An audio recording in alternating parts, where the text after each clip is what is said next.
So this is the cover for the front uni joint. You just need a Phillips number 2 to remove that screw. You can do it a multiple number of ways. Once that triad goes off, I'll show you more.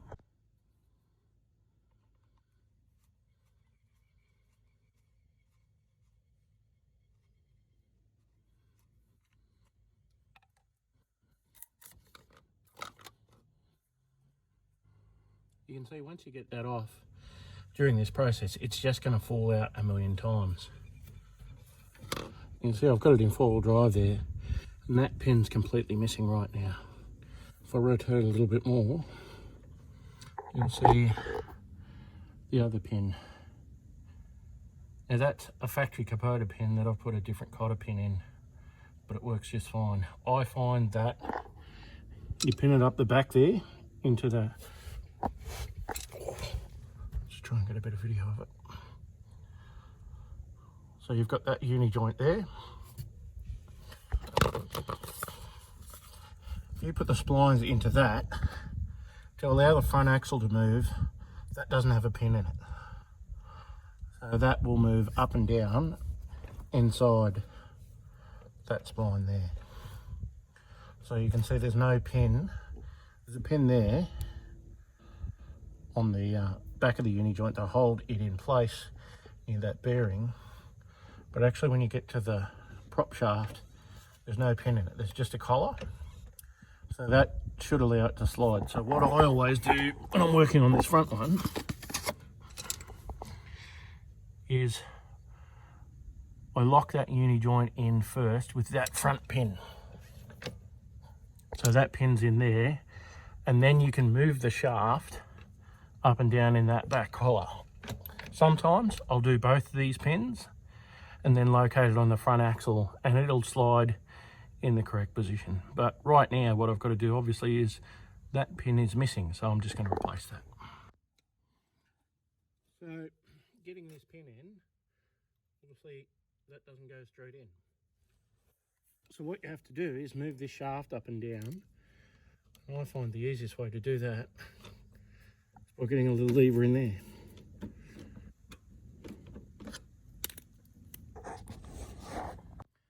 So you can see now with a bit of persuasion from the old needle nose pliers, I've managed to move this shaft so that the hole's nearly there. So I find that in that position it's a pain in the butt, so it's easier to pull that pin off, get that right, and then you've got something to tap against with a hammer if you have to on this surface. But you can also just move this and lever it until it's just about the right position. But as you can see, it's a lot of mucking about.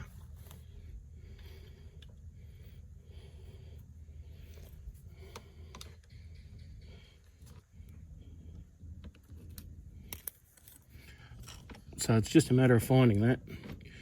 It's obviously easier to drop it in and let gravity do its work from the top, but for video purposes that's not much fun.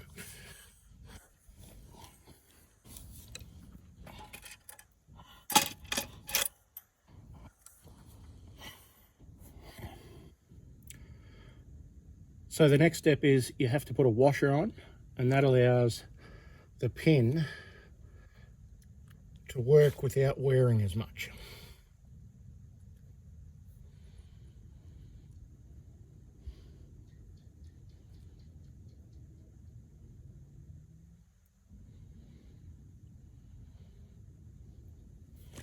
So you can see there I've got it in roughly the right position.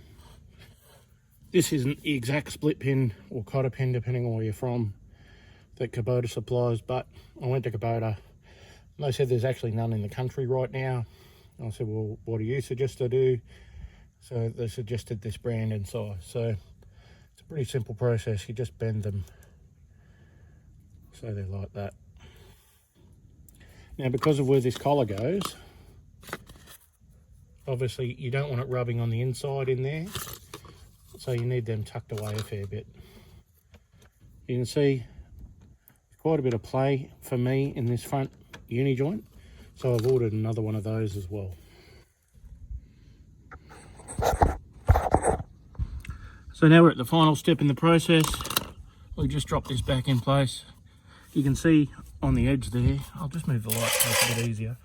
You can see in this one, it's actually been torn off once, but these plastic covers are only $14. So I've ordered another one because I'm a bit funny like that.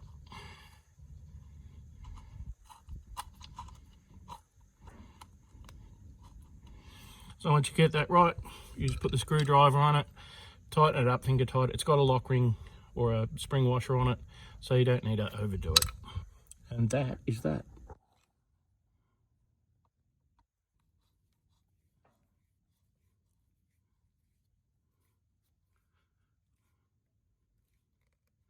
You can see there's no special amount of torque or anything on there. That's not going very far.